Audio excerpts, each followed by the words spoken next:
On August 22nd, Irina Zarutska was stabbed to death on the rail system in Charlotte, North Carolina by a savage career criminal. To my great fellow Americans, I am filled with grief and anger at the heinous assassination of Charlie Kirk. Ubu ngubu turi kuvugana muri Leta Zunze Ubumwe za Amerika ndetse no ku isi yose hacitse igikuba, abantu ku mbuga nkoranyambaga bari kuvuga ibintu byinshi bigiye bitandukanye bitewe n'urupfu rw'umugabo ukomeye cyane wari gitangaza hariya muri Leta Zunze Ubumwe za Amerika ndetse no ku isi yose. Uyu munyamerika yamenyekanye cyane nk'impirimbanyi y'intekerezo zishingiye ku gusubiza Amerika uko yahoze, cyangwa se abo bakunze kwita abakonservateri, kandi yanashinze nanone umuryango witwa Turning Point USA. Uyu mugabo yitwa Charles Kirk. Uyu mugabo by'umwihariko yari inshuti ikomeye ya Perezida Donald Trump. Kuri ubu ngubu yamaze gupfa, ndetse ntago urupfu rwe ruri kuvugwaho rumwe hirya no hino ku isi. Abantu bari kuvuga ngo ntago bikwiriye ko umuntu ukomeye nk'uyu muri Leta Zunze Ubumwe za Amerika yapfa urupfu nk'uru rubabaje cyane.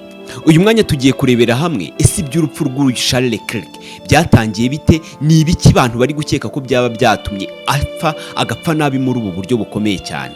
Ndetse nanone urupfu rwe turaruhuza n'ibyo yari amaze iminsi avuga, cyangwa se ibikorwa yari amaze iminsi agaragaza ku mbuga nkoranyambaga ze, cyane cyane ku rukuta rwe rwa X, aho yari amaze iminsi agaragaza ibitekerezo bigiye bitandukanye kuri politike ya Amerika ndetse no ku bintu biri kubera hariya muri Leta Zunze Ubumwe za Amerika bikomeye byakomeje kuvugisha benshi ku mbuga nkoranyambaga. Ngira ngo ubane natwe, niba utarakora subscribe kuri Bigger Media, kora subscribe kugira ngo tujye tubana amakuru n'ibiganiro bya buri munsi. Ku bantu basanzwe bakoresha imbuga nkoranyambaga cyane cyane urubuga rwa X, hakomeje gucicikana amashusho ndetse n'amafoto yafatiwe muri bisi agaragaza ubwicanyi bwakorewe umwana w'umukobwa w'umuzungu wapfuye yaterewe icyuma muri gare ya moshi. Uyu mwana w'umukobwa amazina ye yitwa Irina Zarutska, umukobwa w'imyaka 23 ukomoka muri Ukraine, wari impunzi hariya muri Leta Zunze Ubumwe za Amerika. Uyu mukobwa igihe yari ari muri bisi mu mujyi wa Charlotte hariya muri Leta Zunze Ubumwe za Amerika ku itariki ya 22 Kanama umwaka 2025 yatewe icyuma nta mpamvu.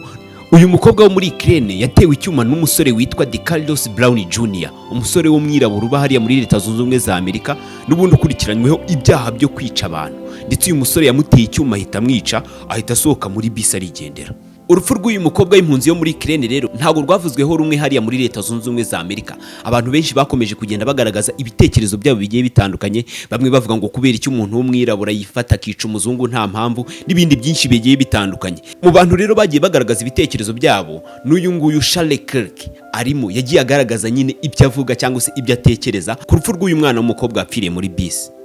Nyuma y'urupfu rw'uyu mukobwa rero Charles Kirk yagiye agaragaza ibitekerezo bigiye bitandukanye, aho nko ku itariki 9 yari ari gukorana ikiganiro na CBN News. Yavuze yuko amategeko y'abayisilamu cyangwa se uburyo abayisilamu bitwara ndetse n'imico yabo bidahura na politike cyangwa se bidahura n'ibyo aba West cyangwa se abantu muri Leta Zunze Ubumwe bashaka. Ndetse avuga yuko icyitwa Sharia law rigomba gukurwa muri Amerika cyangwa se rigakurwa ku butaka bwa Leta Zunze Ubumwe za Amerika byihuse. Ngira ngo Sharia law murabizi ni amategeko agenga abayisilamu cyangwa se agenga uko abayisilamu mu Isilamu nyawe abagomba kwitwara.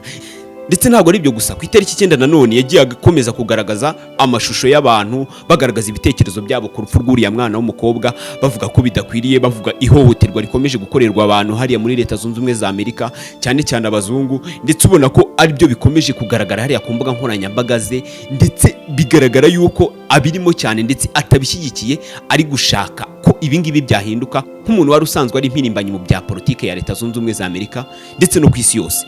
Ibingibi turabikomeza tubigeze ku itariki 10, aho yafashe ifoto y'umwana w'umukobwa. Ubwo ni ku itariki 10 z'uku kwezi kwa 9, arayipostinga yandika ngo America will never be the same, cyangwa se ashaka kuvuga yuko ngo Amerika ntabwo izigera iba nk'uko byari bisanzwe. Ese kubera iki yavuze ibi ngibi?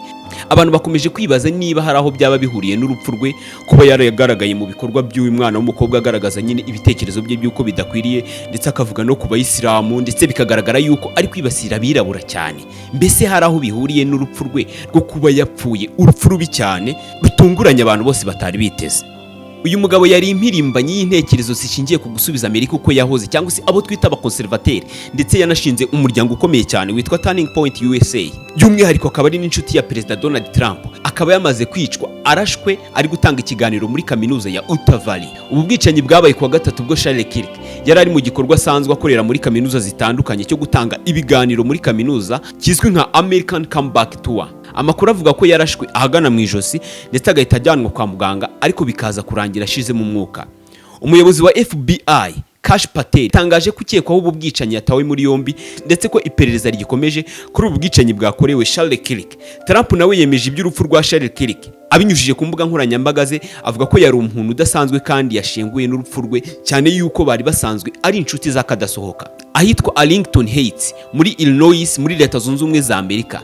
Kirk yavukiye mu muryango w'abakristo kandi yize amashuri abanza ahangaha yitwa Illinois, aza kwiga mu ishuri ryisumbuye muri Wheeling High School, ndetse mu gihe yari mu mashuri yagaragaje ubushake n'ubushobozi ku bijyanye no kuyobora ndetse no kuganira ku bibazo bya politiki ya Amerika. Mu mwaka wa 2012 yashinze Turning Point USA, umuryango ugamije gukangurira urubyiruko ibitekerezo bya politike bya gikonservateur ndetse harimo n'ubwigenge bwa muntu n'indangagaciro za gikristo. Uyu muryango wakwirakwiye mu mashuri ya kaminuza menshi muri Amerika ndetse bikagira uruhare rukomeye mu kongera urubyiruko rushyigikiye ishyaka ry'abarepublike. Charles Kirk kandi yabaye umunyamakuru, akora ibiganiro kuri radio no ku mbuga nkoranyambaga agaragaza cyane ko ashyigikiye ibitekerezo by'abarepublike, umwihariko perezida wa Leta Zunze Ubumwe za Amerika Donald Trump, kandi anenga cyane politike z'abademokrate. Charles Kirk kandi yabaye umwe cyane mu bantu bakomeye cyane mu rubyiruko rw'abarepublike ndetse yari n'umufatanyabikorwa ukomeye cyane wa perezida Donald Trump. Nyuma y'urupfu rw'uyu mugabo rero, perezida Donald Trump muri video yagaragaje cyangwa se no mu bikorwa yakomeje kugenda agaragaza, yavuze yuko mu rwego rwo guha icyubahiro Charles Kirk nk'umunyamerika wakundaga igihugu ndetse ko amabendera yose ya Leta Zunze Ubumwe za Amerika amanurwa, yururutswa akagezwa mu cya kabiri, ndetse ibingibi bikazagera ku cyumweru saa 12 z'umugoroba. Ibi kandi Trump yabitegetse nyuma yo kugaragaza ko yashenguwe bitavugwa n'urupfu rwa Charles Kirk, wari inshuti ye magara ndetse akaba n'umufatanyabikorwa ndetse wamushyigikiye cyane by'umwihariko mu kwiyamamaza muri iyi manda ya kabiri ya perezida Donald Trump. Perezida Donald Trump kandi mu magambo ye yanditse agira ati, igihangange ndetse n'umunyabigwi Charles Kirk yapfuye, nta muntu wumvaga cyangwa ngo abe afite imitima y'urubyiruko rwa Leta Zunze Ubumwe za Amerika nka Charles. Yakundwaga akishimirwa na bose, by'umwihariko njyewe none ubu ntabwo akiri kumwe natwe. Melania nanjye turajya kureba umugore we mwiza Erika ndetse n'umuryango we. Charles turagukunda. Aya ni amagambo perezida wa Leta Zunze Ubumwe za Amerika Donald Trump yatangaje nyuma y'uko uyu mugabo Charles Kirk yitabye Imana. Ndagushimiye cyane rero twabanye, ngira ngo niba utarakora subscribe kuri Biga Media, kora subscribe kugira ngo tujye tubana amakuru n'ibiganiro bya buri munsi. Nge mwari muri kumva nkaba ndi Mugisha Fabrice, umungu w'Imana n'abantu nkabimfura cyane cyane. Ndabakunda. Ciao ciao.